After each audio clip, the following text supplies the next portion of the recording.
할렐루야. 오늘도 말씀을 붙들고 시작하는 여러분을 사랑하고 축복합니다. 말씀 붙드시고 생명의 삶을 사시기 바랍니다. 우리 시편 39편 1절부터 13절 교독하도록 하겠습니다.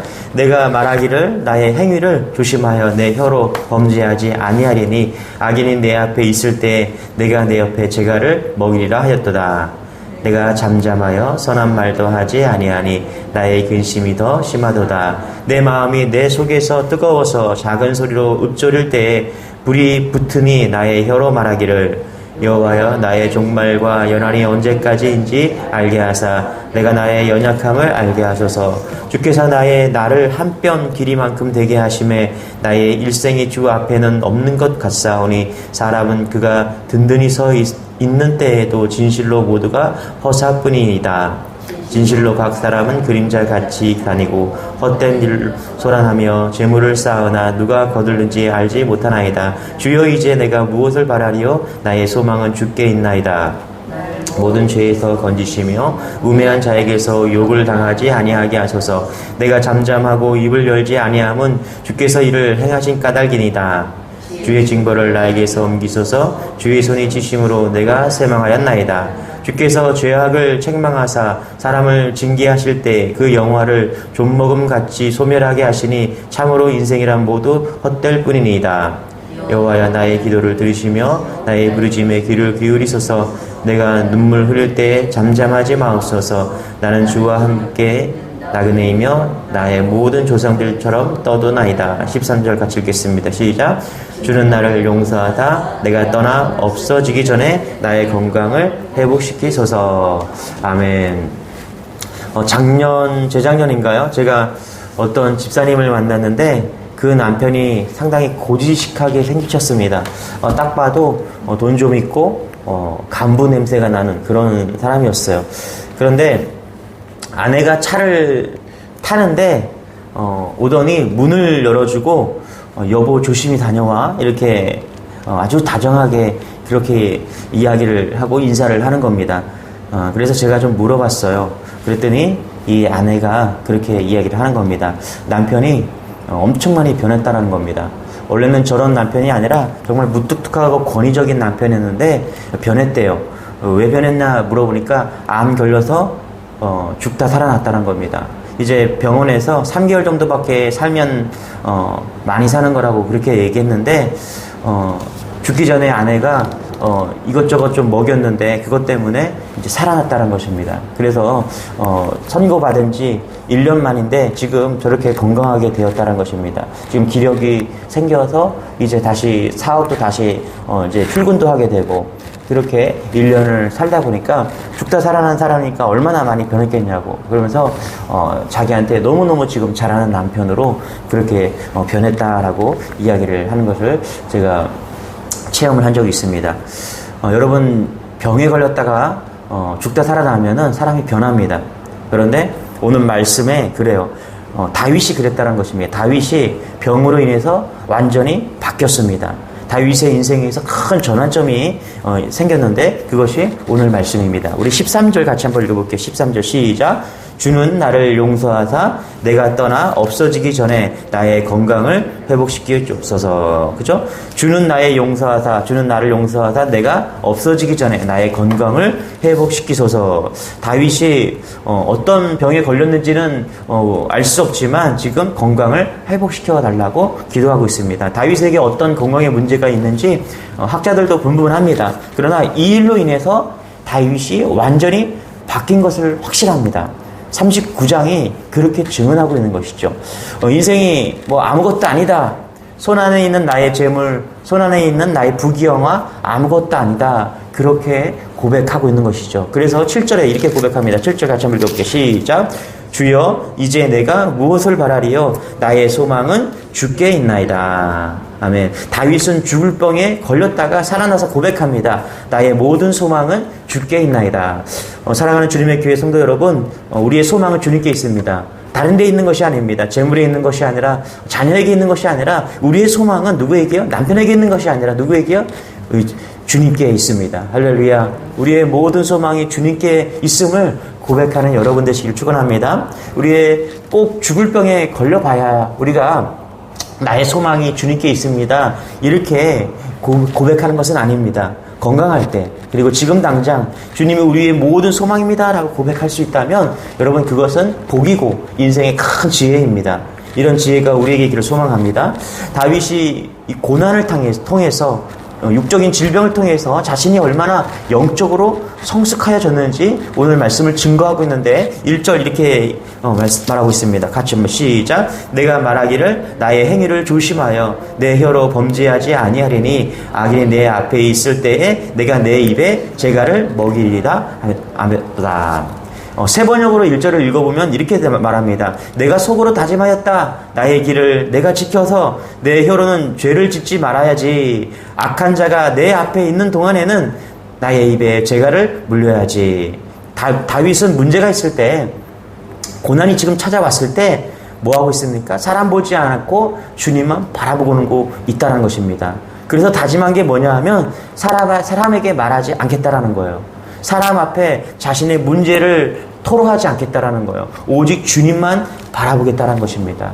여러분은 문제가 생길 때, 정말 큰 문제를 만났을 때 여러분 사람을 만나서 사람들에게 모든 것을 다 쏟아놓습니까? 아니면 주님 앞에 나와서 주님께 모든 것을 쏟아놓고 있습니까? 아마 지금 여러분들이 문제가 생겼을 때 주님 앞에 쏟아놓고 있다면 여러분은 지금 성숙한 신앙을 가지고 있는 것이죠. 다윗은 그렇게 하겠다라는 거예요. 사람에게 모든 것을 쏟아놓지 않고 하나님 앞에 모든 것을 쏟아놓겠다, 이렇게 말하고 있는 것이죠. 여러분, 야고보는요 말에 실수가 없는 사람을 온전한 사람이라고 말했습니다. 야고보서 3장 2절에 보니까 우리가 다 실수가 많으니 만일 말에 실수가 없는 자라면 곧 온전한 사람이라 능히 온몸에 굴레 씌우리라. 여러분, 우리가 말을 적게 하고 또 하지 않는 것, 우리가 고난받을 때 사람에게 쏟아놓으면요, 우리가 실수하고 또 때로는 하나님을 저평가하게 되고 또 사람을 원망하게 되고, 그렇기 때문에 사람에게 쏟아놓는 것이 아니라 하나님께 쏟아놔야 되죠. 그래서 성경은 뭐라고 얘기합니까? 입에 재갈을 물렸다, 이렇게 얘기합니다. 오늘 말씀도 다윗도 입에 재갈을 물었다, 이렇게 이야기하고 있는 것이죠. 여러분, 입에 재갈을 물리지 않으면 어떤 일이 벌어지냐? 야고보서 3장 6절에 혀는 곧 불이요 불의의 세계라. 혀는 우리 지체 중에서 온몸을 더럽히고 삶의 수레바퀴를 불사르나니 그 사르는 것이 지옥 불에서 나느니라. 말이 이렇게 중요하다는 것이죠. 말을 실수할 수 있다는 것이죠. 특히 고난받을 때. 그래서 다윗은 입에 재갈을 물리기로 작정을 한 것입니다. 여러분, 야생마도 입에 재갈을 물리면 제어할 수 있는 것이죠. 입에 재갈을 물린 다윗은 철저하게 침묵하고 있는 것이죠.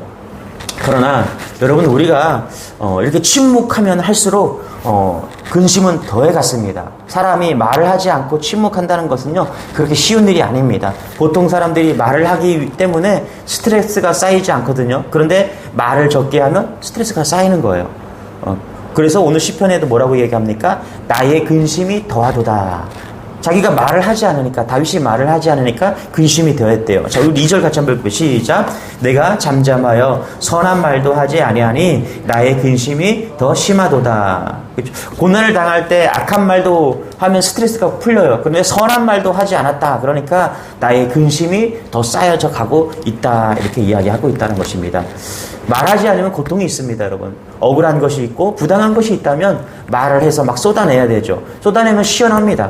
그래서 사람들은 대화를 하고 모든 것을 서로 쏟아내는 것이죠. 그러나 다윗은 자신이 고난당할 때 벙어리같이 잠잠할 뿐 그들과 대응하지 않았다는 것이죠. 심지어 좋은 말도 하지 않았다는 것입니다. 여러분, 목회하면서 제가 느끼는 것 중에 하나가 뭐냐면 사람 생각이 다 다르고요. 말은 하지만 서로 소통하는 대화를 한다는 것이 얼마나 어려운지 모릅니다. 왜냐하면 분명히 대화를 하고 있어요. 상대방과 대화를 하고 있는데, 말을 하고 있는데 소통이 되지 않고 서로의 말만 하고, 말을 해도 듣지 못할 때가 너무나 많습니다. 자기 말만 하고 있는 거예요. 그렇게 소통이 참 쉬운 것 같지만 어렵습니다. 여러분 남편과 아내와 이렇게 같이 사시면서 소통을 잘 하고 계십니까? 분명히 대화를 하고 있는데 대화가 안 될 때가 얼마나 많은지 모릅니다. 그래서 우리가 가진 큰 착각 중에 하나가 뭐냐면 말로 문제를 해결할 수 있을 것이라는 생각입니다. 그러나 말로는 해결되는 문제는 거의 없습니다. 이것을 다윗이 깨달았다는 것이죠. 그때 다윗은 어떻게 합니까? 하나님께 마음을 쏟아 놓았다는 것입니다. 우리 3절 같이 한번 읽게요. 시작. 내 마음이 내 속에서 뜨거워서 작은 소리로 읊조릴 때에 불이 붙으니 나의 혀로 말하기를. 자, 가슴속 깊은 데서, 세 번역으로 3절을 읽으면 이렇게 말해요. 가슴속 깊은 데서 뜨거운 열기가 치솟고 생각하면 할수록 우라가 치밀어 올라서 주님께 아뢰지 아니하고는 견딜 수 없었다. 아멘. 여러분, 여기서 우리가 알아야 됩니다. 나의 혀로 말하기를. 이것은 지금 뭐라고요? 주님께 기도하고 있었다라는 거예요. 세 번역으로 읽으면은 주님께 아뢰지 않고는 견딜 수 없었다. 여러분, 우리는 이것을 주목해야 됩니다. 다윗은 원수들 앞에서 입을 다물고 있었지만 하나님 앞에서는 입을 열었다는 것입니다. 할렐루야. 기도했다라는 거예요.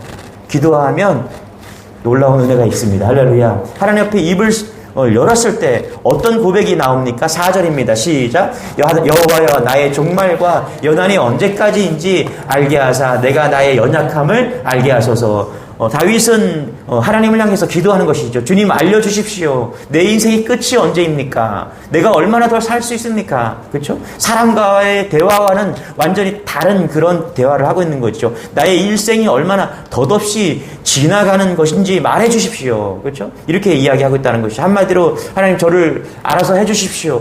저를 책임져 주세요. 예? 이렇게 기도하고 있다는 것입니다. 5절 6절도 기도하고 있는데요. 같이 한번 읽어볼게요. 시작. 주께서 나의 날을 한 뼘 길이만큼 되게 하심에 나의 일생이 주 앞에는 없는 것 같사오니 사람은 그가 든든히 서 있는 때에도 진실로 모두가 화사뿐이니이다. 진실로 각 사람은 그림자같이 다니고 헛된 일로 소란하며 재물을 쌓으나 누가 거둘는지 알지 못하나이다. 그렇죠? 5절에서 6절을 보면 사람의 조롱을 받고도 말 한마디 못하다 보니까 다윗의 인생이 갑자기 허무해진 거예요. 그런 것을, 모든 것을 열심히 산다는 것이 다 허무해진 거예요. 그것을 하나님께 그대로 고백하고 있다는 것입니다.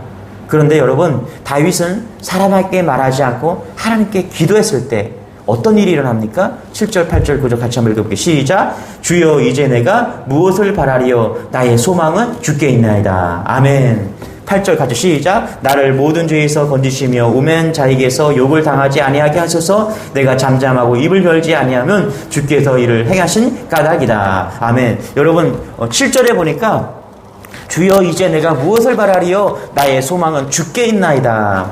여러분, 다윗은 하나님께 기도했습니다. 사람에게 말하고 싶지만 모든 것을 참고 오직 하나님께만 기도로 나아갔을 때 어떤 일이 벌어졌냐? 지금 마음에 부흥이 일어났다는 것입니다. 할렐루야. 7절이 그 말씀이요. 주여, 이제 내가 무엇을 바라리요? 나의 소망은 주께 있나이다.